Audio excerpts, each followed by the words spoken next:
The self-diagnosed population has the crappiest reasons for saying that it's valid. Did you say you're feeling a little sad? You probably have severe depression. You should... Hey, how's this? I'm a schizophrenic, bipolar, BPD, autistic, ADHD. Here are 5 reasons why you should not self-diagnose yourself with a mental health disorder based off what you see on social media. This person is saying, how do you avoid confirmation bias when you're going through the self-diagnosis process? What is self-diagnosis? Wikipedia states self-diagnosis is the process of diagnosing or identifying medical conditions in oneself. It may be assisted by medical dictionaries, books, resources on the internet, past personal experiences, or recognizing symptoms or medical signs of a condition that a family member previously had or currently has. Dictionary.com describes it as the diagnosis of one's own malady or illness. This is an incredibly nuanced topic and discussed heavily on the internet, with people often going back and forth on platforms like TikTok, including myself in that. But it's nuanced for a reason. Mental health is an incredibly sensitive subject, with a lot of people gathering their thoughts based on their individualistic experience, which, while it's supposed to be expected, doesn't take into account the countless of experiences documented by other demographics and people in very specific situations. Whether you believe self-diagnosis is valid or not, we can never disregard the weight it has when it's brought up, and there's never going to be an 100% clear black and white answer as to whether it is valid or not. Everything is situational, everything depends on everything, and this conversation lives in a grey area. For better or for worse. Hello, hi there, I am Prismarina, your favourite yapper on the internet that kind of, sometimes I do actually have a point. I want to talk about something that I'm very, very passionate about, which is just the overall topic of self-diagnosis, and this is a touchy subject, so I'm going to try and approach it in the best way that I can. So I'm autistic and ADHD. Or am I? I mean, I could not be, it really depends.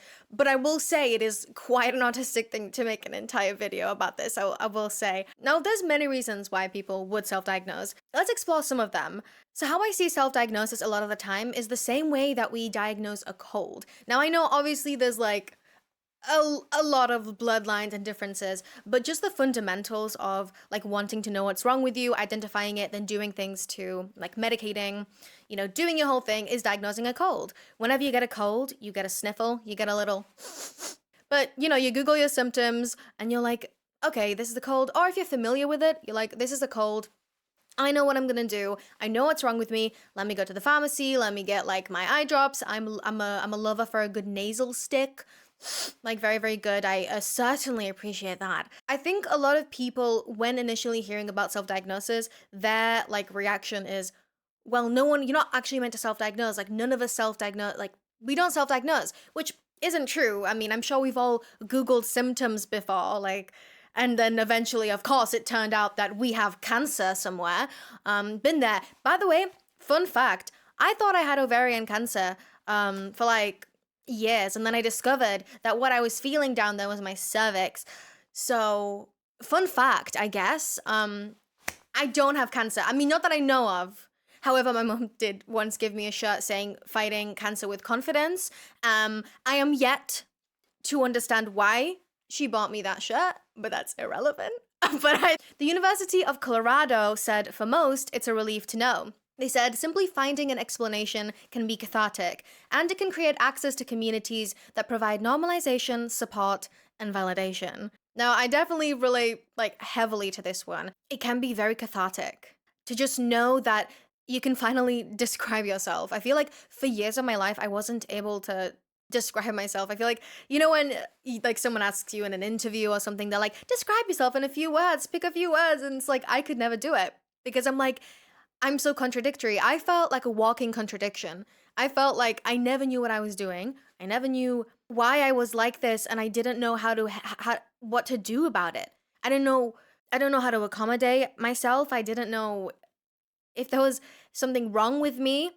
In fact, here's a little anecdote from my childhood, but actually when I grew up, I remember being at my old farm I grew up in England, however, I was born in Poland and we would visit back there and they basically had a farm. And I was basically like, my family are kind of like peasants. So, you know, rags to riches storyline incoming, guys. We'll let you know when that is on the way. But anyways, but when I was there, you know, I don't have a great relationship with my family, but I don't think anyone needs to guess that. We know I have mommy issues. We know I have issues. And I remember like dropping like a bowl or something, or, you know, I'm very clumsy. Like, I don't know, saying something that they found, like my family found outlandish, and they started calling me ADHD. Yeah, no, they call me ADHD, and I remember asking, and I'm like, hey, uncle, what does ADHD mean? You guys keep calling me that. And they said, oh, ADHD means crazy, like you're crazy. So that was my introduction to ADHD. And then I remember using that label, actually. And then eventually I remember I dropped a bowl accidentally. I don't know why I'm dropping bowls everywhere. I don't know what's going on with that. It's got, this is ADHD. Like this, I can't stay on topic, can I? But I remember dropping it and being like, well, I have ADHD, like, you know, I'm crazy, whatever. And they were like, no, you don't. And so I remember growing up and actually finding out about what it means and reevaluating quite literally my entire life, every interaction I've had. I was discovering something that finally had a label. I finally had a reason why I was like this. The relief that I felt was intense. But the thing is, that relief came with so much shame. It came with denial. It came with people denying my experience. It came with people telling me that it didn't mean anything. It came with my family telling me I'm making it up. It came with a lot of shame. And that's why I'll never understand why people say it's the easy way out. It isn't. I don't want to be like this. A lot of us don't. That's what I don't understand when people are like, you just want this diagnosis. No, I don't. No, I don't. I wouldn't take away what I have because it would make me different. It would make me a different person. I wouldn't be who I am. But I struggle every day of my life. And every day of my life, I also get discredited and I get told that my experience is invalid. I know that for 17 years of my life, I was literally so lost. Like, despite how happy I was at certain points, I had unexplainable troubles and I had certain struggles and quirks. And often I would just resort to blaming myself. And that's also, I think, a big part of why it can be such a relief. Because I'd have these symptoms and I'd think, why, like, I'm so stupid. Like, why am I like this? Like, I don't want to be like this. Why can't I just change? And like often I'd get feedback from like teachers or things like that. And they would tell me, hey, like, you can change this. It's fine. You can get better. Your social skills, it's fine. You'll get better. Oh, you don't like this texture. You're a picky eater. Oh, it's fine. You'll just get better. I grew up with my meltdowns being called tantrums. I grew up with not knowing why I was so sensitive, not knowing why the rejection sensitivity dysphoria hit so hard, not knowing why so much of the world influenced me and why I was so overwhelmed and no one else was. I thought everyone woke up with crippling anxiety every day. I thought everyone had that pit in their stomach. I thought this was like normal. And the fact that I actually had a reason and that there was something I could do to alleviate that, also knowing that, was life-changing. It made me reflect so much as well. A lot of people tend to think that there's malicious intent behind this. And I will have to say that some people do have malicious intent. I think that's bound to happen in any group, in any demographic that we've seen. There's always going to be extremists that are louder. The loud minority really do misrepresent and just misrepresent our cause. And this has happened in so many movements. It's happened countless times. But speaking of people, when it comes to wanting attention, that is an issue in itself. I think people often ignore the roots of causes and just look at the symptoms. Everything has a root. Wanting attention is a problem. And using self-diagnosis and capitalizing on that is absolutely wrong. And I hate it. And I hate to see it.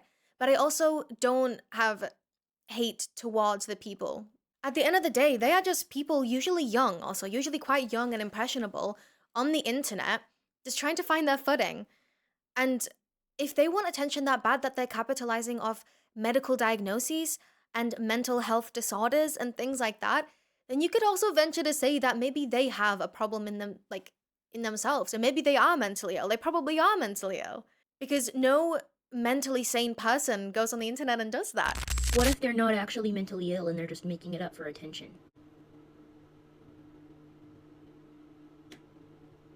What? Say that sentence again, slowly, please. What if they're not actually mentally ill and they're just making it up for attention? Is that something that someone who isn't mentally ill would do? I mean, what if they just want people to look at them and pay attention to them? Then maybe they're being very clear with everybody about what they need and what they're asking for. And nobody's giving it to them because they all assume that they're lying about their mental illness for no reason. But what if they are lying about their mental illness? I don't know. It doesn't affect me. Have you tried giving them the attention that you apparently think they are asking you for? No, because they're asking for it. Why don't you try giving them some attention and ask them how they're doing and check in with them? I was always losing friends. I didn't know why people treated me the way they did. And knowing that so much of that stemmed from ableism, and knowing that I wasn't at fault, oh my God, it was a weight lifted off my shoulders. It changed my perception of everything. And that's why it also took so long, because denial is a river in Egypt. Like, for the first time, I felt like I didn't need to get better. I realized I couldn't get better. That's not how this works. Now, I can get better in some things, like CPTSD. I am medicated. I am on sertraline. Sertraline gang, by the way.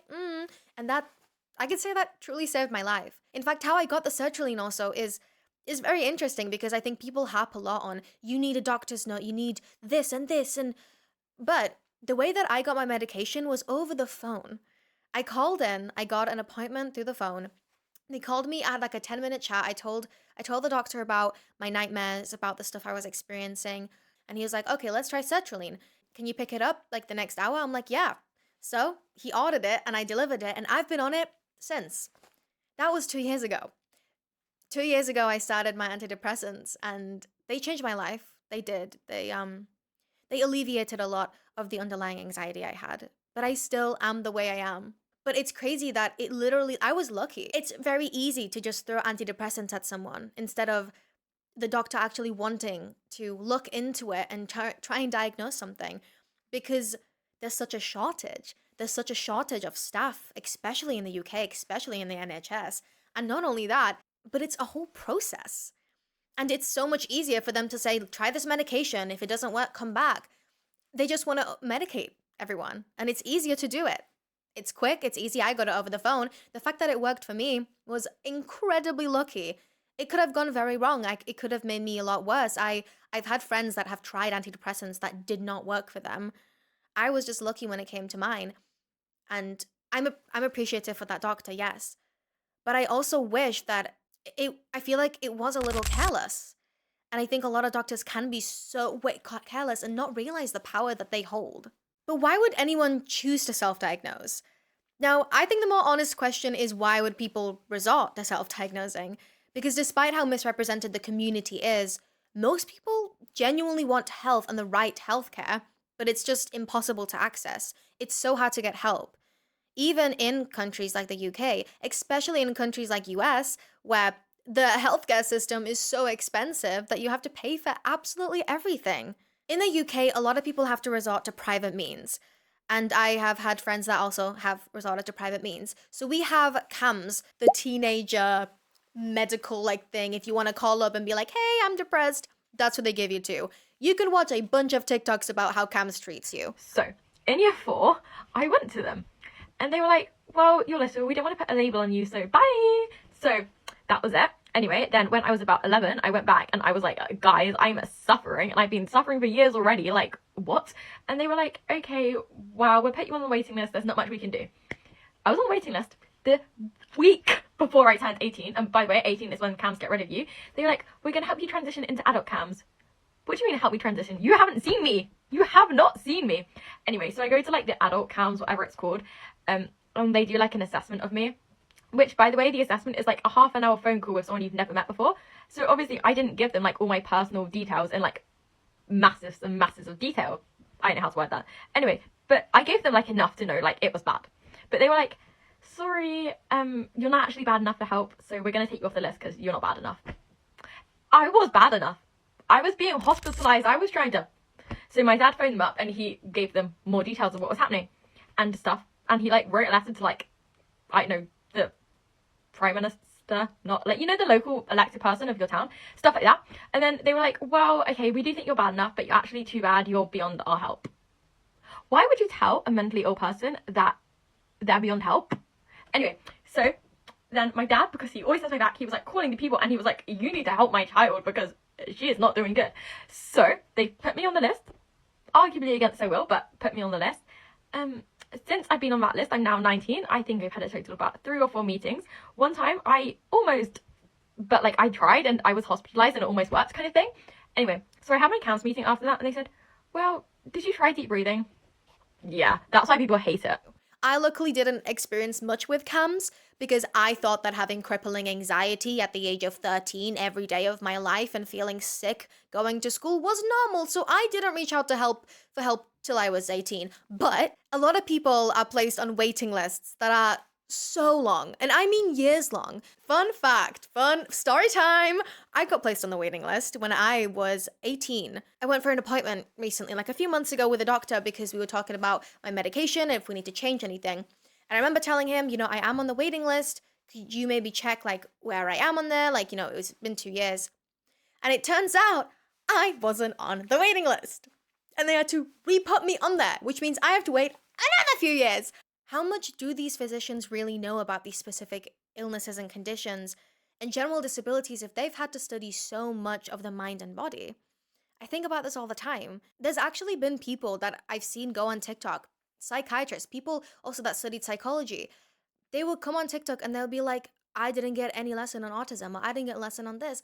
Because there's so many human conditions. So I got a message in my DMs from a lovely, lovely human, and they asked me, hey Alex, is it normal for the client to have to teach the therapist about autism? Unfortunately, the answer is yeah. Autism isn't like a standard thing. When I went to grad school, there was like 2 paragraphs on it in 2 years. And it was basically, this is autism, these are the spectrums, be aware. And this was, like, I went to grad school before the DSM-5 came out, which is when they changed all of the base criteria separating autism and Asperger's. The old term for autism, spectrum 1. But, like, in general, most of the time in grad school, they focus on the big ones. Depression, anxiety, bipolar, things like that. There is very little education on neurodivergence in graduate school. Most of the time, if somebody is going to become knowledgeable or become specialized in an area, that is going to happen post-graduate school. I have seen numerous stories and countless stories of people talking about their experience going to the doctor and them actually citing, like, misinformation. Like, genuine, this isn't real. Like them citing, like I've heard doctors say that only boys can be autistic, which is insane to say in this day and age with all the evidence we have. We have medical advancements all the time. We have new research, new studies coming in. So how you know that a doctor is good is that they are keeping themselves educated. There are still things being disproven now, especially with mental health, because it's still so new. We haven't really seen the longevity of self-diagnosis. So why are so many people dismissed when they go to try and get help? Firstly, unfortunately, we have to talk about demographics. Yes, it's 2024, but biases absolutely still exist. Not only are there preconceived notions about what type of person has a certain illness or disability and what a depressed person looks like or what someone that's autistic looks like, but there's already mountains of evidence proving that people of color and AFABs are not taken as seriously as their white male counterparts when seeking help. Now, Medical News Today actually stated this when talking about COVID. So they said the COVID-19 pandemic draws attention to this. A May 2020 study estimates that in the US, Black people were 3.57 times more likely to die from COVID-19 than white people. Similarly, the risk of death within the Latin population was nearly twice of that than the white population. Data from other countries reveal the same problem. A 2020 report from the Public Health of England found that in England, COVID-19 death rates were higher among Black and Asian people than white people. And that's a physical illness. And now imagine what goes under the radar when it comes to mental health. The only thing they have to go off is yourself and what you say and how you act and how they perceive you. Especially as women, we get dismissed a lot.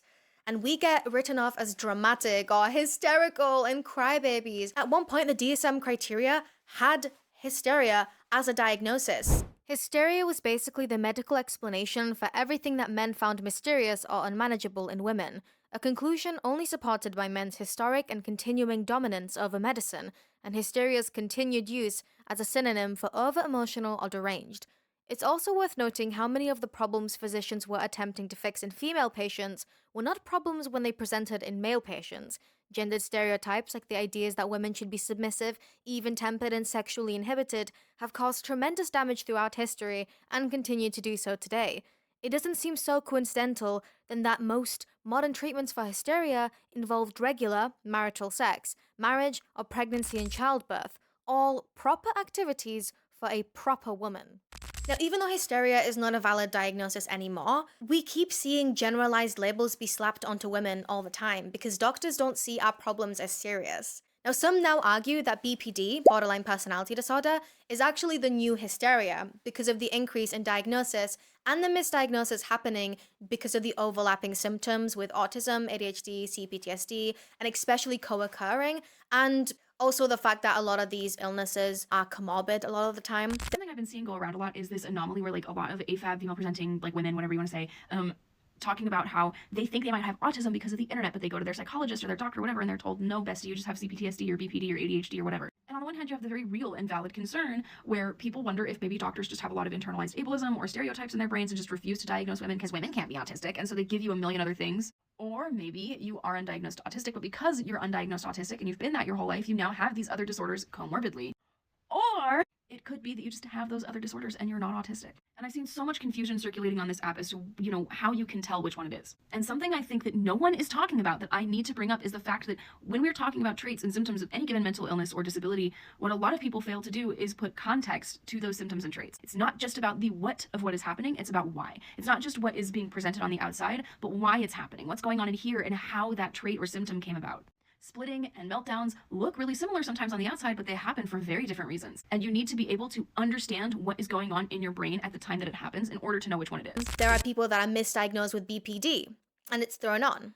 Now, the National Alliance on Mental Health stated in an article, gender is another factor in misdiagnosis.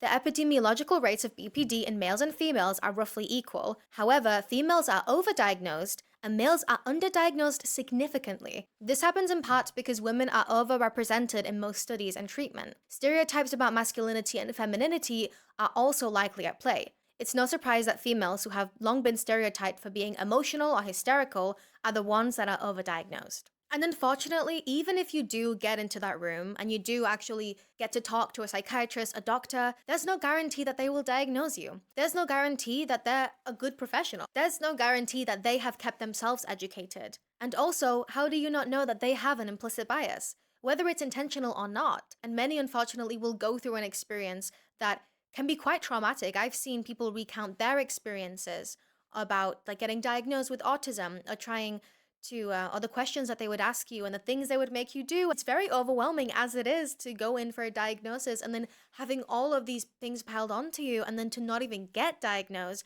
because of something arbitrary like you make eye contact or you have friends, therefore you can't be autistic. I recently put out a survey about the formal autism assessment process, and here are some more reasons why people were denied a formal autism diagnosis. First was because they weren't obsessed with trains or numbers. Because as you know, if you don't like trains, you can't be autistic. Second, their IQ score was not typical of an autistic person. Autism and intellectual disability, two different things. And third, you can't medicate autism, so instead they were given a bipolar diagnosis. Because medicating somebody who's not bipolar with bipolar medication is such a good idea. So fun fact, actually, I have a little anecdote that is kind of relevant here.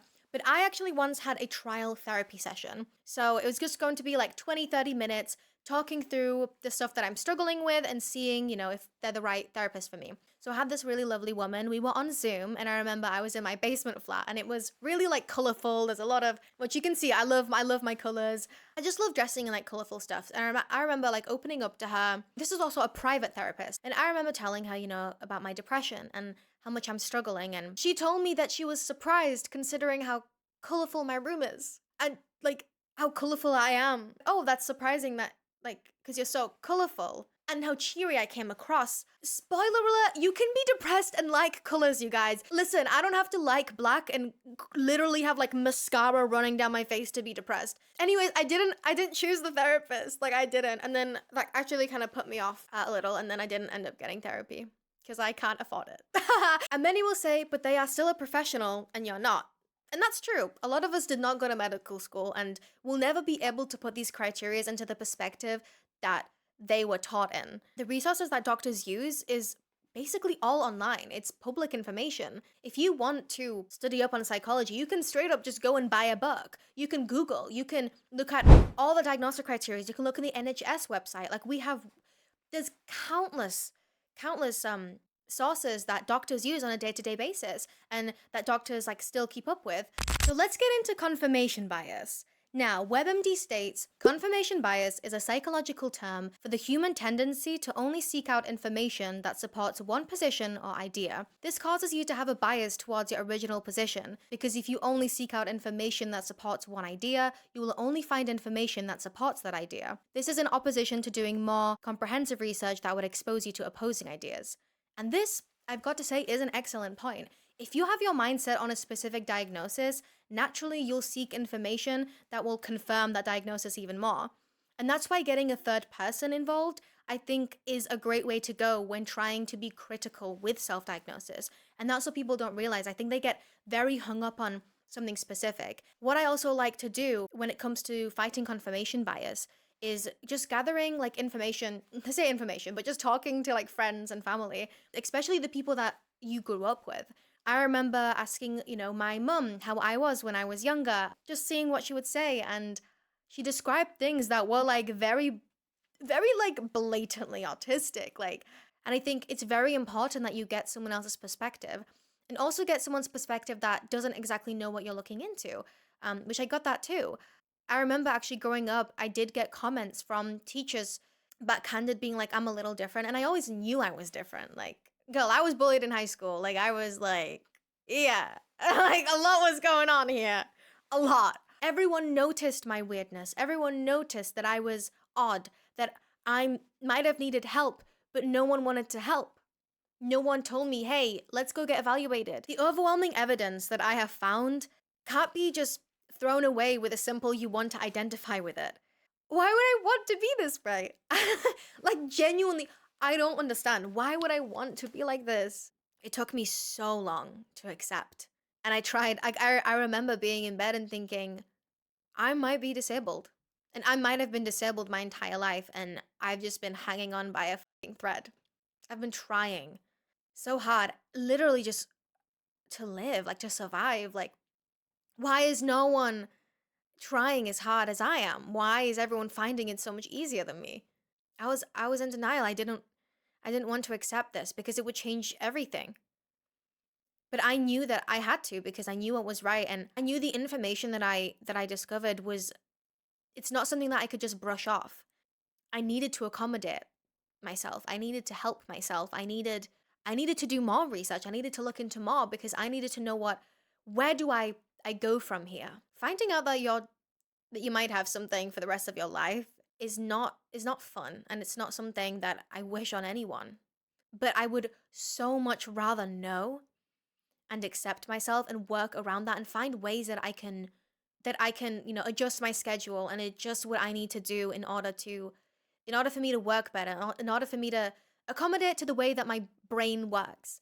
Like, now I no longer, harp on myself for not being a morning person. I now understand that I work better at night, and instead I take advantage of that, and I try and do what I can about it. A bias can only go so far when you relate to so much of the information about it. And it's not just the criteria and quizzes. A big part of people's self-diagnosis is also finding community. Like I said, I felt so isolated most of my life. So finding out that people online had an answer for me that I didn't even know I was looking for was so refreshing.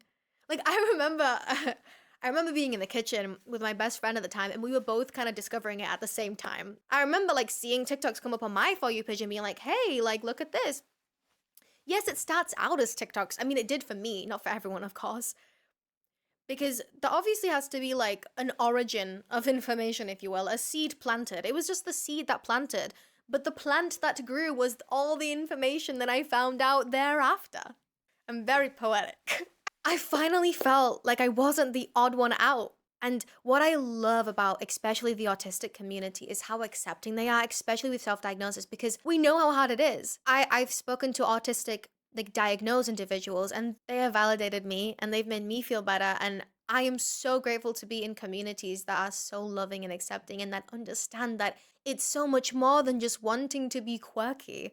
And what's also, I think, very interesting is the people that do self-diagnose but then eventually get diagnosed.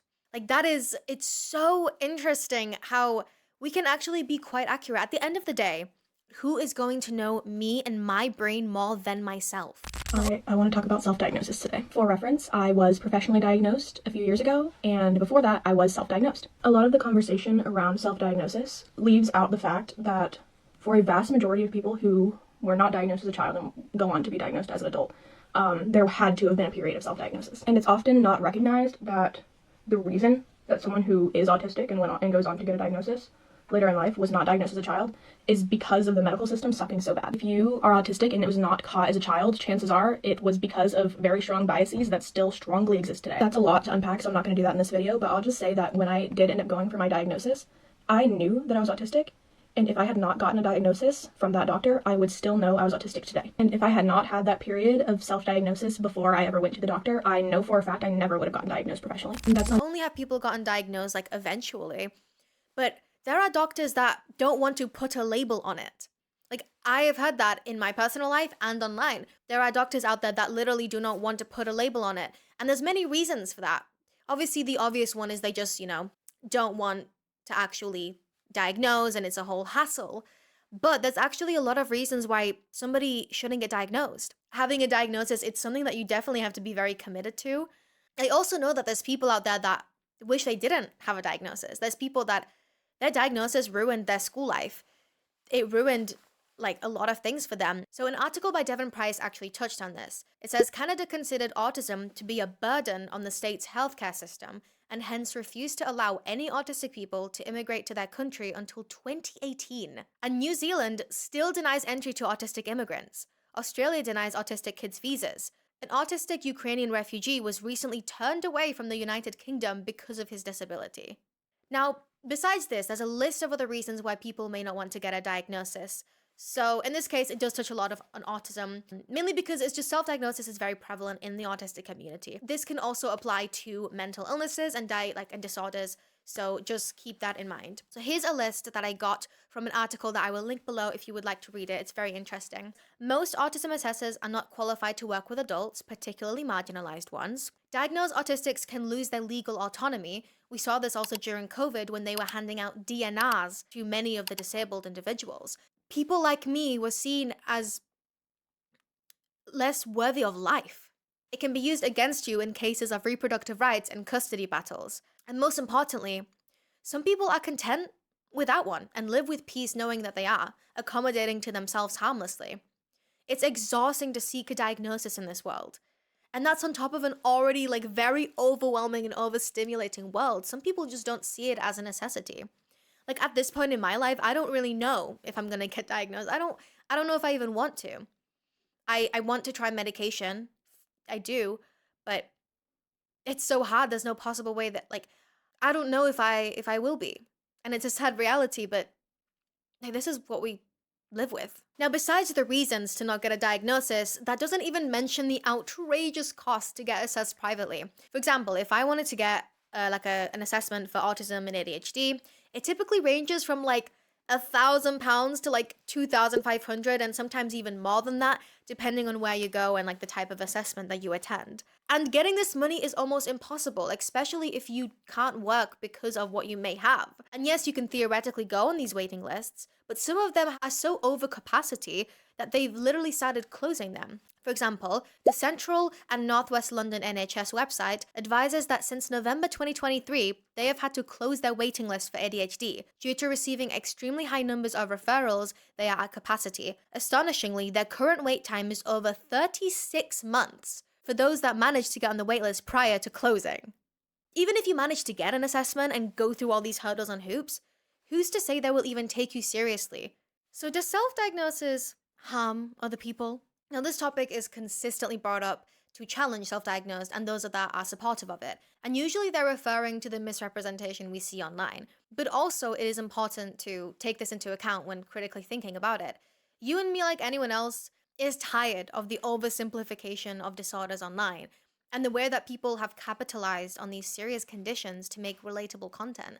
I still see TikToks like all the time now that is like, oh, when my feet are rubbing, and then it's like, oh my god, autistic. It's annoying. Yes, it is. And I've made relatable content, absolutely. But there is a difference. There's like definitely a stark difference between like relatable content about like this disorder and then just taking like a little quirk and then assigning a label to it. Especially when like people use the term like neurospicy. Literally.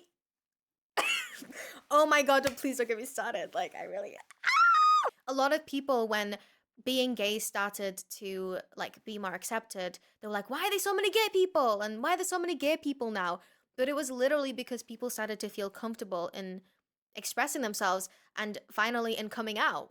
And just like, for example, when they stopped banning left-handed things and stopped banning being left-handed, turns out a lot of people were pretending and were left-handed the entire time. Also, I'm left-handed, so like I really do feel this on a personal level, you guys. I feel this very personally. I'm sure a lot of these teens are gonna grow up and think, literally, what was I doing? Because I mean, I did. I surely did. What's really important is that they need to have access. They need to have access to care. They need to be able to talk to their teachers, to their parents about this. By no means do I agree with careless labeling. And I'm sure that many diagnosed individuals also feel misrepresented because of the content posted by self-diagnosed individuals. Do I think we've over-pathologized mental health? Absolutely. It's also really important to distinguish between a mental health experience and a mental health disorder. Things can be situational. I remember like thinking that maybe I had depression, but then once I actually got out of a really toxic situation, I realized I was depressed, yes, but I don't have depression. It was situational. We have to look at it from a wider lens, and it can be hard, especially because these people can be stuck in really toxic cycles, and not everything is because of your brain, and sometimes it is your environment. Ellen McVeigh in 2023 stated in an article, a mental health disorder or illness involves a pattern of symptoms that significantly disrupts a person's daily functioning in their home, school, work, or other environment. It causes distress and requires a professional assessment, meeting specific criteria and warranting intervention. She later in the article says, we oversimplify and overgeneralize these terms, which leads to a lack of understanding of the complexities of these diagnoses. You don't do this one thing because you're autistic. It's the combination of all of the traits and the severity of them and how often they happen that warrants an actual closer look at why you may display these symptoms and why it might be good to label it. Accommodations can save lives. Like, even if you are wrong with what you identify with, if that label helps you change your life to work better for you, ultimately, it's affecting you and you consent to the consequences. Like, no one was seriously affected when I started wearing noise-canceling headphones all the time, except that my mom would, like, get annoyed that I wouldn't talk to her. But, like, no one was seriously affected when I started watching videos by other creators and their experiences and started to integrate myself into the community. No one was seriously damaged when I started sharing my educated findings online, like these things that were objectively true and also my own experiences. And I talked about my struggles openly. I'm very open about my self-diagnosis. I don't want to come across as like not authentic or like it was very scary. I remember actually being scared to come online and tell people, and I still get hate to this day because of it. I'm just thinking like the more people that come out about it, the more people are going to be comfortable, and I don't owe anyone an explanation, and the people that understand, and the people that don't. I also have to say that it was so interesting seeing how many of the friends I grew up with turned out to be autistic. Or like mental health issues and things similar. Like, it was so interesting finding that out and being like, oh my god, that's literally why we gravitated towards each other. Because you can, like, I've been spotted by autistic people. We just know. We're just like, we are both on the same wavelength right now. Having an open mind is so important to this discussion, as every individual has such unique circumstances. That's why I think we should approach it as a case-by-case basis, Now, social media is an echo chamber. Everyone has vastly different feeds and information fed to them. And unfortunately, sometimes the information is inaccurate and we have to be checking our sources. Now, I found a really interesting article that talked about this. So Tepper did a survey. They surveyed 1,000 people about their social media use and their perceptions of medical content on social media. They said, at a glance, 1 in 4 people have self-diagnosed based on social media information. 43% of those self-diagnosed followed up with a medical professional about a disease or illness they discovered on social media. And 82% of those who visited a doctor after social media self-diagnosing had their diagnosis confirmed. Now imagine if everyone had access to that care. Self-diagnosis is the first step to getting healthcare because you're identifying a problem, you're identifying something. It's very hard to make a comprehensive assessment on something so individualistic. Speaking of individualistic, let's go into some of your stories and your opinions that you sent in through the Google form. Now, the first question I had on this form is just what's your opinion on self-diagnosis? So we have self-diagnosis is not only valid, but it's crucial for many of us. Someone said, it all depends on how they've gone about the self-diagnosis. If they've just done some quiz online, then I disagree. If they've done extensive research and believe they fit the criteria for that disability, I don't think it's wrong because it's extremely difficult to get a diagnosis. But at the same time, I still believe it's best to try to get an official diagnosis to get the correct care and accommodations. I don't think that a diagnosis is always the best option for everyone, especially in vulnerable scenarios. Someone said, for the most part, I don't like it. A lot of what's shown is people using self-diagnosis to fake and make a mockery out of illness that they do not have. I've seen that. Like, I can't deny, I think we've all seen that. However, I don't think it's entirely bad. A lot of people have done hours and hours of research on something and truly believe they have an illness but may not be able to be properly diagnosed. I think that's perfectly fine since they are not faking it. To put it short, I think it's okay as long as you're truthful. I think that is the general consensus, but unfortunately, I think people jump to the conclusion that someone is faking it, like, very quickly. Someone said, I thought I was diagnosed with ADHD when I was in elementary school. The adult in my life told me I had ADHD, so that was a belief I had for a good chunk of my life, and I identified with it pretty well. Later, my sibling was diagnosed with autism. I started seeing some of their behaviors and symptoms overlap with mine. I wanted to get tested, so I started dropping hints to the adult figure in my life. I didn't talk to my friends about it or anything because I didn't have a diagnosis, so it would have been disrespectful to the autistic people I know to make a big stink of it when I had no diagnosis. In getting tested for autism, it turned out I had no formal diagnosis for ADHD. That is wild. Oh my god. That threw both my and the adult figure in my life off, as we both thought I had a diagnosis. I remember feeling awful that I had mislabeled myself for so long around other people.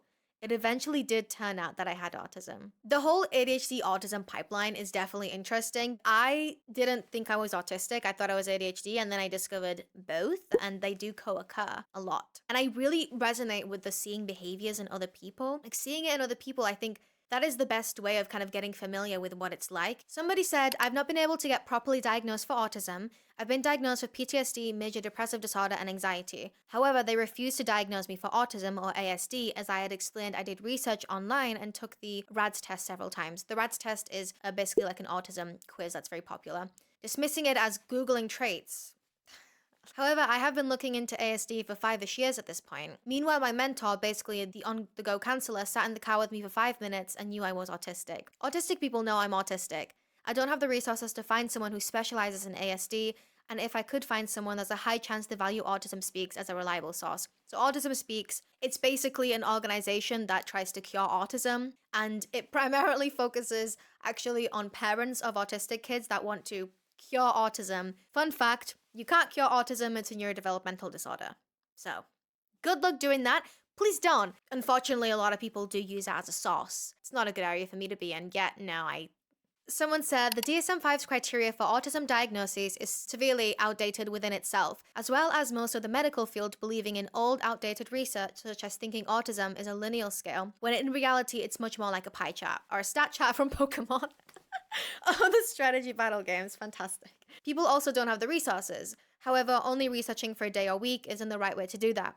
With having a lack of medical research compared to someone who studies in this, we have to do much more research and leave room for doubt, as there are many other diagnoses that align with each other. If you're autistic, you are 80% more likely to have ADHD, and if you're ADHD, you are 60% more likely to be autistic. So certain symptoms will go with each other, and making it harder for the average person to figure out their traits and symptoms. And the last question on here is, why do you think people self-diagnose? So let's see what you guys said. Someone said, nowadays getting diagnosed can be a lengthy process, and in our generation, there are a lot of shitty parents who won't listen to their children. You're fine, it's normal, stop being dramatic. I think comments like this stop people from getting a professional diagnosis because there's a fear of not being believed.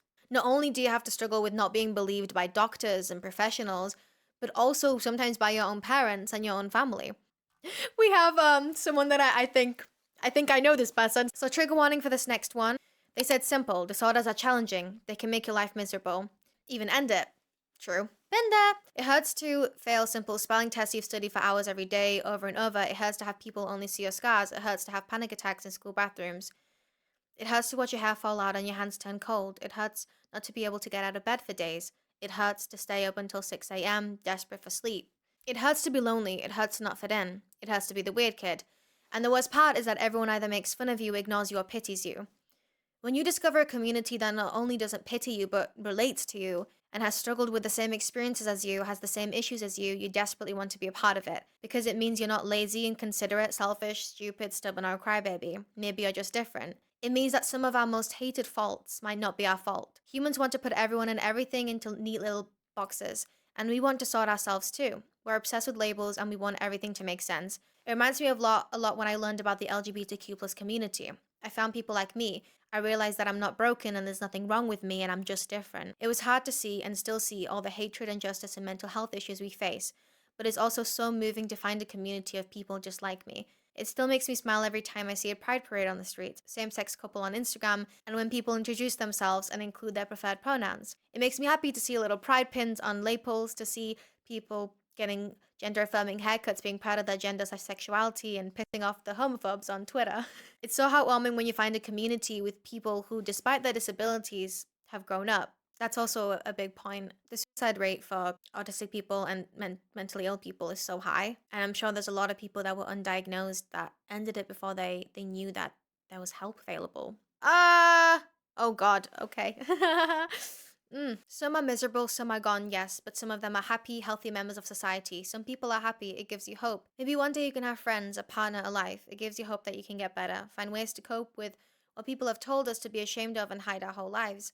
It gives us hope that we can be members of society, that we can be happy, that maybe, just maybe, our story is not doomed to end in secondary school. I can't read all this because it's just gonna make me cry. Okay. I love you. But they're just saying thank you. And I hope that you resonate with this video, and I hope that I did a good job. This is a sensitive topic, you guys. Just please be nice. Please be nice in the comments. I really just wanted to make this video because it means so much to me. People struggle so much, and I want you to know that you're valid, and I believe you. If no one else believes you, I believe you. And it'll be okay. It'll be okay. You'll find your way there, little soldier, you will. Well, but thank you so much for watching this video. Let me know what you guys want to see me cover next. Your opinions in the comments. Let's start a healthy discussion. I genuinely want healthy conversations, you guys, and the sources will be linked in the description if you want to read up more on what I researched. Thank you so much for watching. I love you so much.